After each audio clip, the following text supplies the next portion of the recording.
Hey guys, what's up? Today we'll be talking about why the raid at Onigashima will not fail.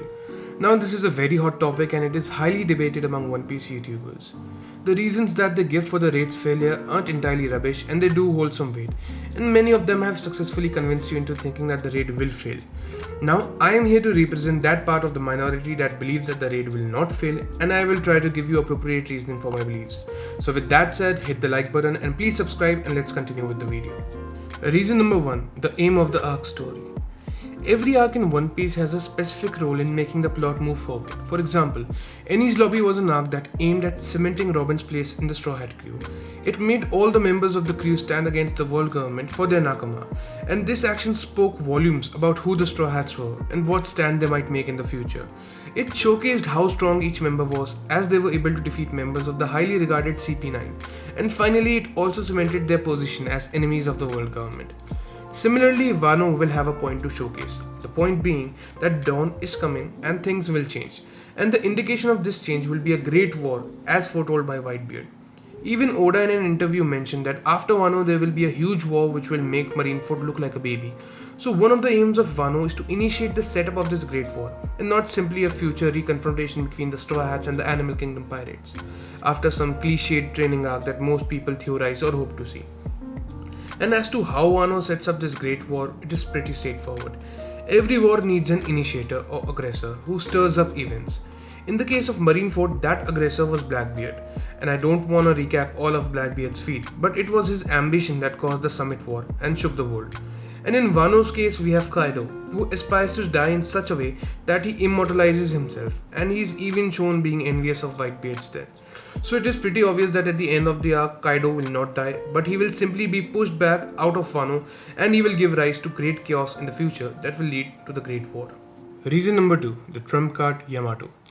Every character in Wano has a reason to be there. The Scabbards are there to fulfill Odin's last wishes and act as strong and able commanders capable of fighting against the Yonko's officers. Hyogoro acts as a guru that guides Luffy in understanding Ryu while also leading the Mafia and Samurai in war.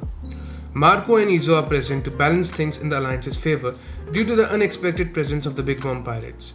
But no such explicit reason appears to exist for Yamato, and no one is able to theorize what his or her actual purpose is.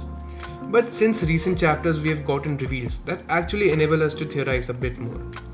Yamato's devil fruit is the dog fruit model Okuchi no Makami, also referred to as the guardian deity of Wano, as explained by Kaido.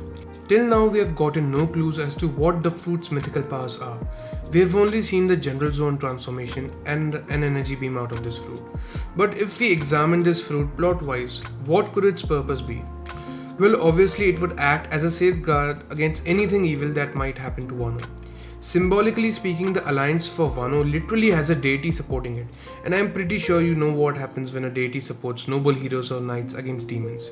The hero wins. So my point is that Yamato's mere presence might imply success for the Alliance. And I am pretty sure that Yamato has some secret ability that will come into play later on in the story. Reason number 3. Tragedy doesn't imply failure. We all are well acquainted with the fact that the Wano arc is based on a kabuki play. Even Kanjuro's whole design is a big homage to the traditional kabuki play character. So this play generally has 5 acts, with Act 3 ending in tragedy or drama. And since Act 3 started, people have been eagerly waiting for the big tragedy, and many are already convinced that the tragedy implies the raid's failure. What I am here to tell you is that there can be great tragedies without the raid failing. There are many stories out there in which the general concept of such a war is that we have won, but at what cost? Also known as a Pyrrhic victory. I see Wano's conclusion to be on similar lines, where Luffy will win, but the cost of that victory will be very heavy to bear. The tragedies have already started occurring, as the Alliance has already suffered losses in terms of the supposed deaths of Ashura Doji, Kikunojo, and Kinemon. I would love to talk about what the losses might be, but we'll do that in another video so that we don't stray off topic here. Reason number 4. Wano has had enough.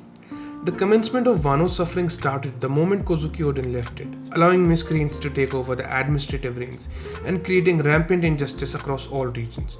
And the cruelty inflicted upon the downtrodden only increased after Oden's death. Over the course of time, Wano has suffered way too much for way too long for this raid to fail. If there's any tragedy to occur, it will be occurring to the participating forces, which include the Straw Hats, the Kid Pirates, the Heart Pirates, and the Akazaya Samurai. But this tragedy will not affect the fate of Wano country. At the end of the raid, I predict that Kaido will be pushed back if not defeated, and Wano's borders will be opened no matter what, just as the prophecy foretold. There will be no other arcs or sagas focusing on Wano because Oda has already stated that he plans to end One Piece in under 5 to 6 years, and we have a lot of ground to cover before it ends. So imagining a story where the Alliance or the Straw Hats lose, regroup, then train, and then reconfront Kaido, and even the post-fight story will take a lot of time, which does not seem realistic. Reason number 5. The Marineford repetition. Many people actually want Luffy to lose because they think that losing to a Yonko might actually cement that Yonko's power in the minds of the readers. While this seems like an interesting idea, I don't believe that the constraints of time that are stated in reason number 4 would allow this to happen. But even if we remove the time factor from the equation, it is important to note that if the raid fails, then it would not prove something that hasn't already been proven. The whole Summit War saga was about Luffy aiming at saving his brother Ace, and during his whole journey he makes various powerful allies like Crocodile, Jinbei, Ivankov, Boa Hancock, and in a sense even Whitebeard, which made the average reader think that there was no way that they were gonna lose. But at the end of the story, even after freeing Ace from his chains, we saw him die. The raid at Onigashima has similar setups where we see similar powerful allies. We even have common allies like Mako in both Marineford and Wano. So the raid failing would be a big repetition of a Marineford scenario, which Oda would not do, because the Wano arc is very important to him. In an interview, he stated that he had dreamed of drawing this part of the story since the start of One Piece. So the conclusion we get will be unique and absolutely amazing, cementing Wano's status as the best arc in the story yet, and not just an imitation of Marineford. Also, wouldn't it be weird if Marco lost every war he fought in, whether it be Marineford, the off-screen payback war, or the raid at Onigashima? Give the guy a break. Reason number 6. The true power of the Straw Hats. Many people think that the Straw Hats, apart from Luffy, Zoro and Sanji, have not evolved completely, which is true. Even the monster trio hasn't evolved completely. What most people theorize is that they need a training arc after losing, where all the remaining Straw Hats learn Haki or something on similar lines, thereby underestimating the remainder of the crew. What we need to realize is that all the Straw Hats already had a time skip training session. If they need to learn Haki, it can happen during an arc, as Haki blooms in the most intense of battles. And recent revelations have confirmed that the Straw Hats are evolving and even have hidden aces under their sleeves. Example, Robin being able to defeat Black Maria using Fishman Karate and a Devil form. And the recent confirmation that Sanji now knows how to use Future Sight, which is a very big deal. So all such upgrades can happen along the story instead of having a separate cliche training arc for them. Reason number 7. The Tale of Momotaro is coming true. If you love One Piece theory crafting, then you have probably heard of Momotaro's story, a Japanese folktale where Momotaro is a boy with magical kibi dangos. He feeds these dangos to a dog, a monkey, and a pheasant, and they become friends. And using their help, he's able to defeat the Demon King present at Onigashima. Now, obviously, the role of Momotaro is being played by Otama. Earlier, we thought that Hihimaru was the monkey and Komacho was the dog, and the pheasant might be arriving soon.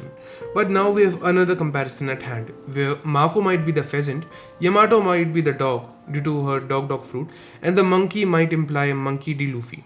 So if this story's comparison is to come true, then the raid might not fail. Finally, reason number 8. The failure will undermine Luffy's words way too much. Luffy is very fast in making claims like I'll be this guy, I'll do this, I'll do that, but that does not always come to fruition, as we have all seen him lose multiple times during his first encounter with the main villain of the arc over the course of the series. But during Wano, Luffy has got knocked out multiple times by Kaido. I don't even want to count how many times this has happened. If the raid were to fail, it would most definitely imply that Luffy's words do not translate into reality, because this battle's results will imply whether he is able enough to stand toe to toe with other emperors of the sea or not. And the main aim of Wano is to declare Luffy as one of the emperors of the sea, and that's the step that makes the most sense after Whole Cake Island. Of course, he is bound to lose a few rounds if he is facing a Yonko, but losing the war instead of a battle might undermine his status as a potential emperor of the sea, thereby making the plot move backwards instead of forward. Anyways, those are the 8 reasons I think the raid might not fail, and I think that the raid's conclusion will be a stalemate or a Pyrrhic victory where the alliance wins but suffers too many losses.